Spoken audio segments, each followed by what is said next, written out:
चले नंद बाबा के पास में आए हैं और उन्होंने कहा मैं तुम्हारे बेटों का नामकरण संस्कार करने के लिए आया हूं, तुम अपने बेटों का नामकरण कराओ हमसे।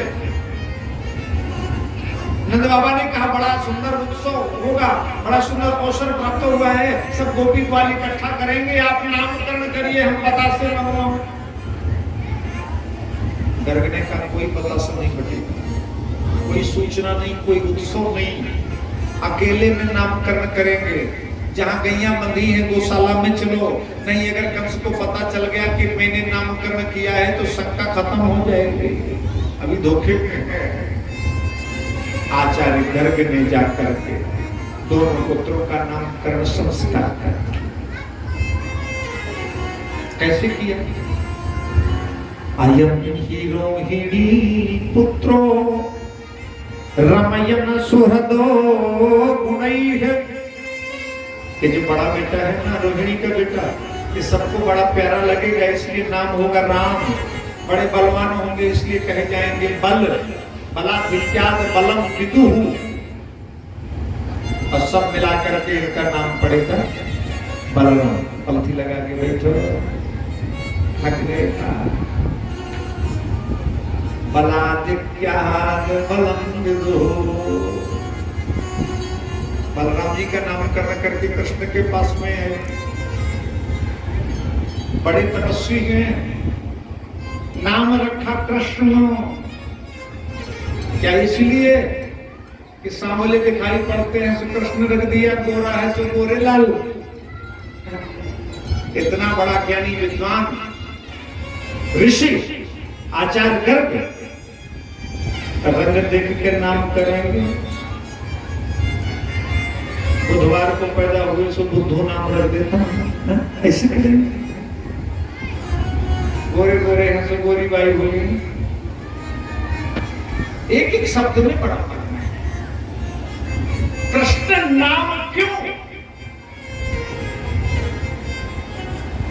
आमतौर पर प्राइमरी में, प्राथमिक जब शिक्षा प्राप्त होती है तो एक बात खूब रटा दी जाती है, काका गाधा और अंगा माने कुछ नहीं।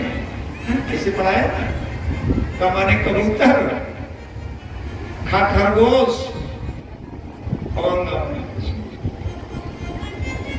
हिंदी साहित्य के शब्दकोश में मैं बड़ी जिम्मेदारी से बोलता हूं, क्योंकि बहुत दूर का नहीं हूं, कल कान न पकड़ लेना कि कहां लिखा है, ऐसा बोल रहे थे, इसलिए कान बचा के रखता हूं। हिंदी साहित्य के शब्दकोश में, संस्कृत साहित्य के शब्दकोश में रा शब्द के कुछ विशेष अर्थ लिखे हैं। राम, जिनके बारे में सीधे सीधे कह दिया जाता है अंगा ने राम, इया, अंगा, इनके कुछ विशेष अर्थ लिखे हुए हैं शब्दकोश में। वैसे पढ़ाया नहीं जाता, लेकिन शब्दकोश में लिखे हैं, ग्रंथ होता है इसमें, अक्षरों का अर्थ लिखा होता है। अर्थ क्या निकले?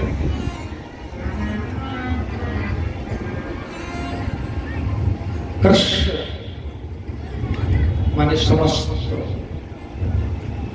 राम बीज, बीज जो सारे संसार का बीज है, जिससे सारा संसार प्रकट होता है। एको हम बहुत श्यामा का जो भाव रखता है, जब एक से अनेक होना होता है तो वो अपने शरीर से, अपने विग्रह से सृष्टि को प्रकट कर देता है, इसलिए वो सारे संसार का बीज है, इसलिए नाम कृष्ण। कर सतीति कृष्ण, जो अपनी ओर खींचते हैं, दर्शन करते हैं। मेरे अंदर सामर्थ्य नहीं इतनी भीड़ को बुला लूं। कृष्ण कथा में सामर्थ्य है, कृष्ण चरित्र में सामर्थ्य है कि धाए धाम। वैसे किसी के घर में पहुंच जाओ, 1 घंटे का टाइम कर देंगे, फुर्सत नहीं, बड़ा काम है यार, टाइम नहीं।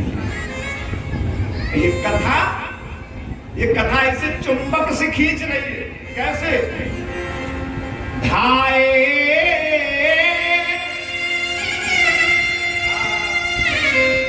दौड़ पड़े, ढाए काम छोड़ दिया और धाम सब त्यागी, घर छोड़ आए।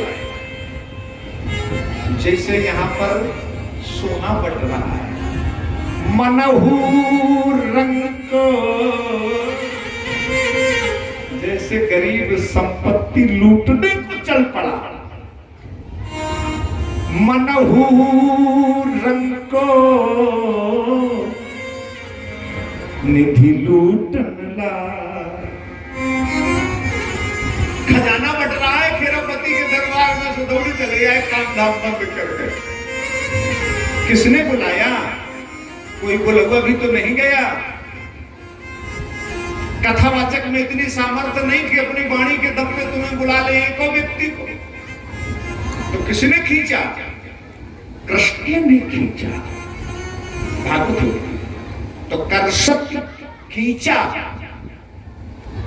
अब खींच करके राम आनंद प्रदान किया। राम माने आनंद, जो अपनी ओर खींचे, कर्षण करे और आनंद प्रदान कर दे, उसका नाम कृष्ण। नामकरण करके चले गए। भगवान थोड़ा बड़े हो गए।